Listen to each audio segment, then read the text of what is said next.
बच्चों, कैसे हैं? उम्मीद करता हूं कि बहुत अच्छे होंगे। तो बाकी बातें बाद में, आज चलते हैं कल के टॉपिक पे। हमारा चल रहा था करमुक्त आय, एग्जम्प्टेड इनकम,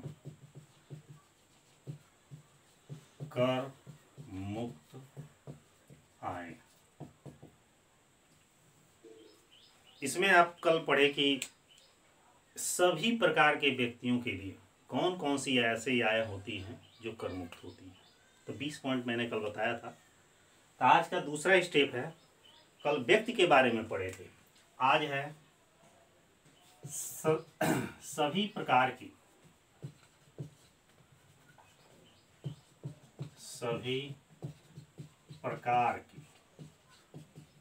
संस्थाओं व संघों की आय।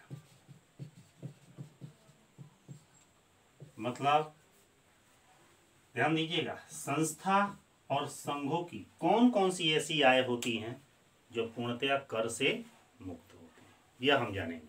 मतलब किसी संस्था और संघ के लिए कौन कौन सी ऐसी आय होती है जो पूर्णतया कर मुक्त होती है। पहला इसमें है स्थानीय सत्ता से आय। स्थानीय सत्ता से आय जिसका उल्लेख धारा मतलब सेक्शन 1020 में कहा गया। स्थानीय सत्ता पहले जानेंगे क्या होता है।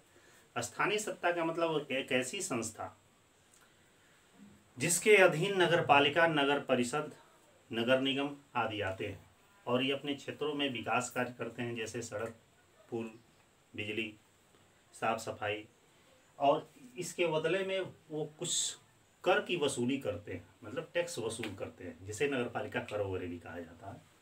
तो उनकी ये आय पूर्णतया कर से मुक्त होती है। अगला है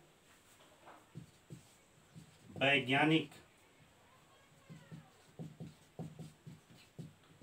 संस्था की आय।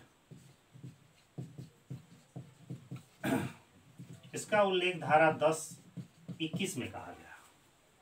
वैज्ञानिक संस्था का मतलब होता है कि जो देश में सरकारी या गैर सरकारी क्षेत्रों में वैज्ञानिक प्रयोजन से, मतलब किसी विशेष ज्ञान की खोज के उद्देश्य से स्थापित की जाती है, नए नए अनुसंधान व प्रयोग किए जाते हैं। ऐसे प्रयोग करने से उन संस्थाओं को यदि किसी भी प्रकार की आय प्राप्त होती है तो यह भी पूर्णतया कर मुक्त होती है। अगला है इसमें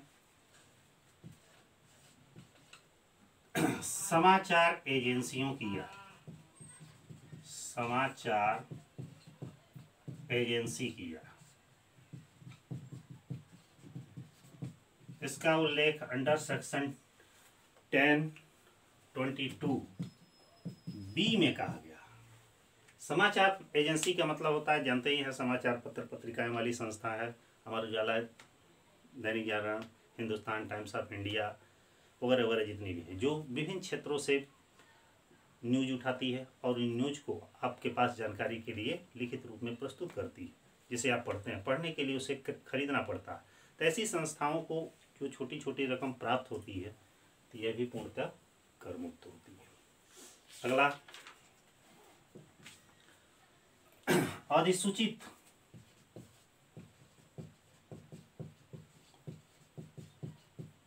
पेशेवर संस्थाओं की आय।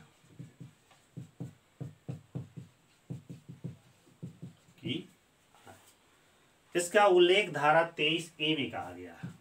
इसका उल्लेख सेक्शन 10-23A में कहा गया।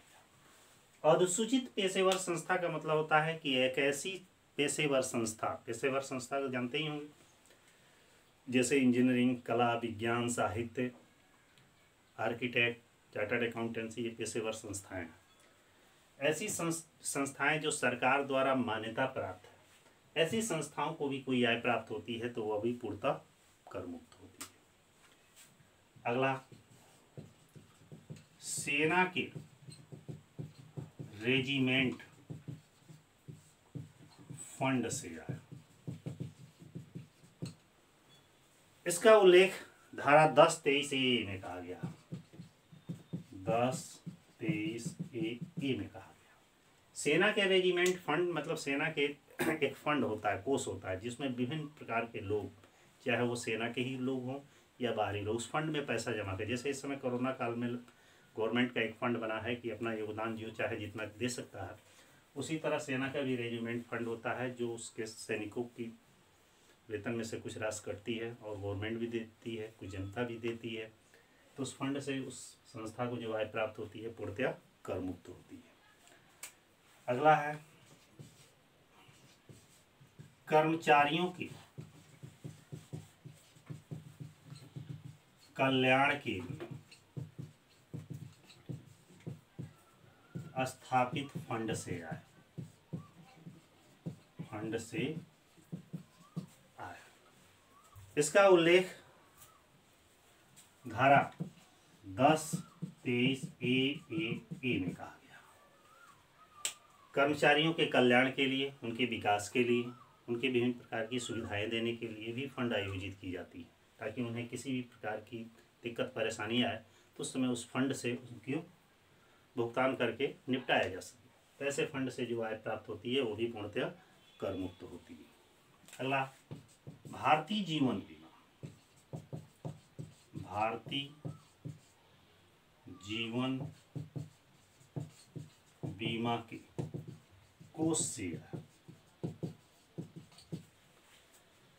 इसका उल्लेख धारा सेक्शन 10(23)A(B) में कहा गया, सॉरी 10(23)E(A)(B) है।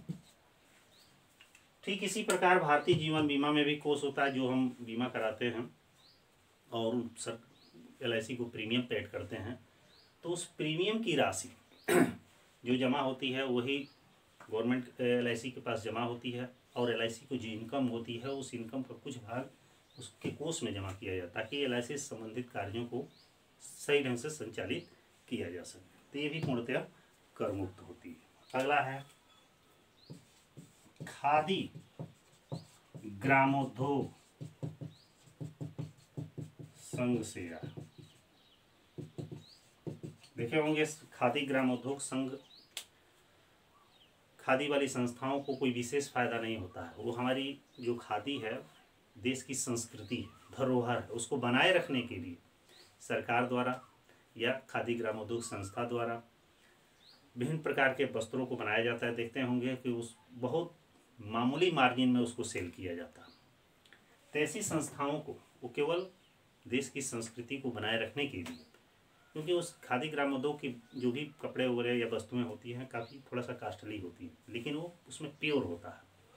तो ऐसी संघ से यदि कोई आय प्राप्त होती है तो ये भी पूर्णतः कर मुक्त होती है, जिसका उल्लेख धारा 10(23)B में किया गया है। इसका उल्लेख कहाँ किया गया है? 10(23)B में कहा गया। अगला है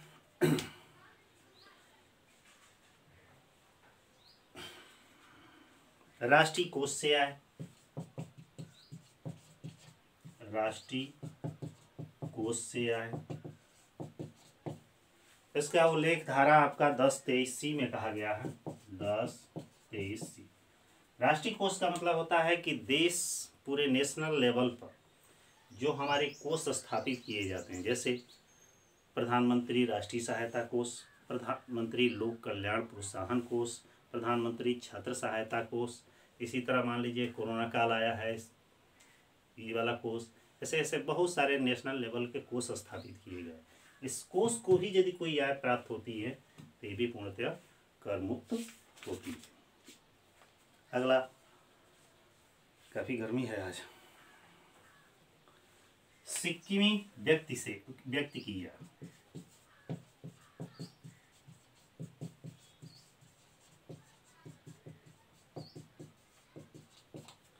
सिक्किमी व्यक्ति की आय का उल्लेख धारा 10(26)E में कहा गया, धारा 10(26)E(A)B में कहा गया।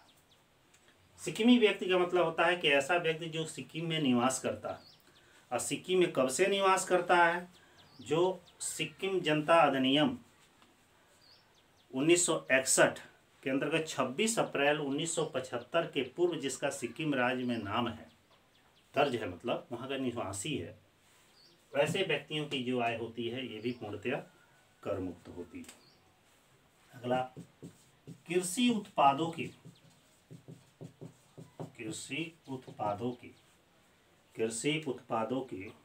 क्रय विक्रय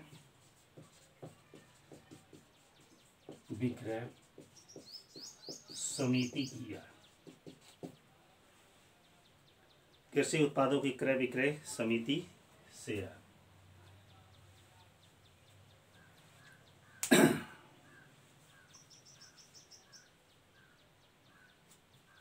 थोड़ा सा 1 मिनट, एक मिस्टेक छोटा सा हुआ है। ये सेक्शन हमारा ये है और ये 1026(1)(a)(b) है। देखे होंगे कि कृषि उत्पादों के क्रय विक्रय करने वाली जितनी भी ये सहकारी समितियां स्थापित की गई हैं, जो धान गेहूं का क्रय विक्रय करती है, खाद बीज उपलब्ध कराती हैं, ऐसी समितियों के क्रय विक्रय से जो लाभ होता है, मतलब आय होती है, वो भी आय पूर्णतया कर मुक्त होती है।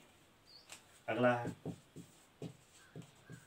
अनुसूचित जाति व जनजाति अनुसूचित जाति व जनजाति निगम की है। इसका उल्लेख आपका धारा 1026(b) में कहा गया। अनुसूचित जनजातियां और जाति जो भारत की काफ़ी पिछड़ी जातियों की श्रेणी में माना जाता है, निम्न जातियों की श्रेणी में माना जाता है, मतलब ये पहले से आर्थिक रूप से कमजोर वर्ग है। ऐसी जातियों के लिए एक संस्था बनाई गई है जिसे अनुसूचित जात व जनजाति निगम कहा जाता है। ऐसी संस्थाओं को यदि कोई आय प्राप्त होती है तो ये भी पूर्णतः कर मुक्त होती है। अगला, वैधानिक परिषदों की आय।